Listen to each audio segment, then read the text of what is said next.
Good morning, traders. It is Tuesday, February 11th, taking a look at the charts.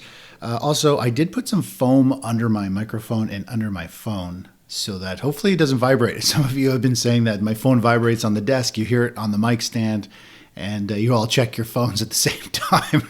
I can only imagine how many people have been doing that. So anyways, hopefully this should resolve that issue.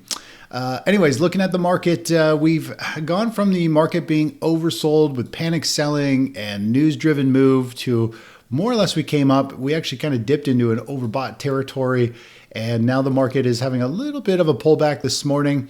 Taking a bit of a pause. When we look at the daily chart, we still have this nice run up, this consolidation. It does look like it's poised to run higher. Based on our cycle analysis, if we look at the momentum, right where we are here, it does show that we should see this market. We have upward bias with our cycles. We had an oversold dip 2 days ago. This was the Friday session, short-term cycle low. And we've got an upward move here till about February 24th. So hopefully these cycles will come into play, and more or less these are waves. Think of the cycles are like waves in the ocean. This is a small wave, but we should see the bias want to push this market to the upside. And of course, we do have this bull flag pattern that points to higher pricing. Now, if we go and look at where the money's flowing today, it is moving out of stocks. It's also moving out of bonds. It's going out of gold. It seems to be really just moving into oil at this point. Oil had a nice rally yesterday when we look at the daily chart, and it's having another big pop today. Again, I'm not a big fan of oil really at all for the last little while. It's pretty noisy all over the place. So in the grand scheme of things, it's still working its way in this giant wedge or this big kind of base or something here to see which way it really wants to go. When we take a look over at, if we take a look at the chart of bonds real quick, we'll pull up bond futures. We've had a little bit of a pullback, pause the last few sessions. It's had a nice run. It has been stair-stepping its way higher. It's back down into a support level. The moving averages are kind of more or less like the 50 days kind of sloping down. We do have a series of lower highs, lower lows. So I wouldn't be surprised if this fades back down. I think there's a lot of stuff going on with Trump and the Fed and all kinds of stuff talking about helping kind of drive this higher. But overall, we'll see if it gets any more traction, but it just kind of has lost a bit of its it feels like it's into resistance right through these lows here, and it's pierced through the 50-day a couple times. We'll see if it actually wants to go higher and start to change a trend, or if it is going to fizzle down and continue to be out of favor. If we take a look at gold, gold was the big mover yesterday. Gold and miners, if we take a look at gold, it had a run up in overnight trading last night, this morning. And now it's picking up speed. If we look at the short-term chart, you can see it had a run up, and then it got hit with some big selling, got close to 3,000, which is a whole number. Somebody dumped a whack of contracts and hit the price down over the head, and then more or less now we're starting to see even more picking up speed. So short-term definitely ran into some resistance and some sellers, and it's getting hit at this point. So we are seeing gold down 0.75%. Silver is down 2.2%. Silver's been trending down the whole time, while gold has been pushing higher. And this is, again, I can't reiterate this enough times. Gold is the play in this type of market condition. Silver and miners are, if they work out, it's good, but overall they can't be trusted as much. They're not as consistent as gold itself. If we take a look at gold miners, if we take a look at GDX, they all had a very nice run there over the last couple of days. If we use a Fibonacci extension, we can see, let's see here, take the low to this high and this pullback.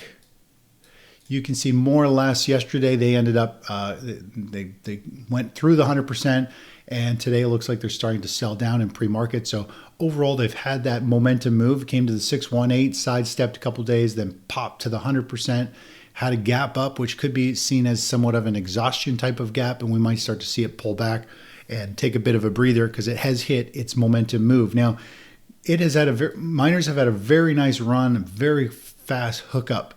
They're kind of leading the way percentage-wise. They went from our hot list from the bottom of the pile to the top of the pile. And overall, we'll see how that unfolds. It is nice to see them taking taking play and taking part of this. Silver's not really budging, but the miners are. And we'll just kind of watch how this unfolds. Overall, again, I think gold is in this little bit of a blow-off phase. I'm still bullish on gold. Miners, they sometimes connect like this, and sometimes they don't. It is a real crapshoot. And then silver is underperforming and kind of going the other direction, which just goes to show how you step down from gold being kind of solid and consistent to miners. They're sometimes work and sometimes don't. And then silver is the same. You don't know if it's going to work or not. And when silver does work, it pops in like 1 or 2 days. And if you blink, you miss it. So it's very difficult to catch silver, which for some reason, a lot of people want to trade those. And it's because of those pops, more or less, those big, quick moves. But it makes it much harder to catch. And it's why most people who trade the precious metals space struggle to actually make any big money, because they're just very, very difficult. And you put in a lot of time and years to try and catch these pops, and you usually end up missing them. All right, let's take a look at the rest of the market here. If we take a look at the dollar, the dollar's a little bit down this morning. It's still holding its ground. It's had rally, pause, rally, pause, rally, pause. This is a longer pause, so this big move up, and it could be potentially pointing to a much higher price going forward. I'm not sure what this. Let's Fibonacci this, take a quick peek. This is, I guess I can pull this back. Don't need to go that far forward. If I can get a hold of it, there we go. If we were to squish this down and take a look where those upside targets are, that comes to 117, 116. If we kind of go to the monthly chart, as you guys know, I'm bullish on the dollar. The charts, long-term charts look very bullish. To me, and I think we're in that scenario where it should do well. If I just draw a line across here and we zoom back, you can see that brings us into the 2000 peak, which is what we've been talking about for a long time, that we could see the dollar move up here, potentially even go beyond that, and continue to rocket higher. So that's kind of the next push to the upside, and this will bring us to the 2000 peak. We're at a spot here where equities are like way overvalued compared to commodities. This is the last time we had this similar type of setup, meaning the dollar could rally up, stocks could reset, all of that stuff. And it'd be very interesting to see how this unfolds going forward. Anyways, that's about it. Not a whole lot going on today. We just let the markets continue to try and find their footing and pick up direction, and we'll go from there. Talk soon. Bye-bye.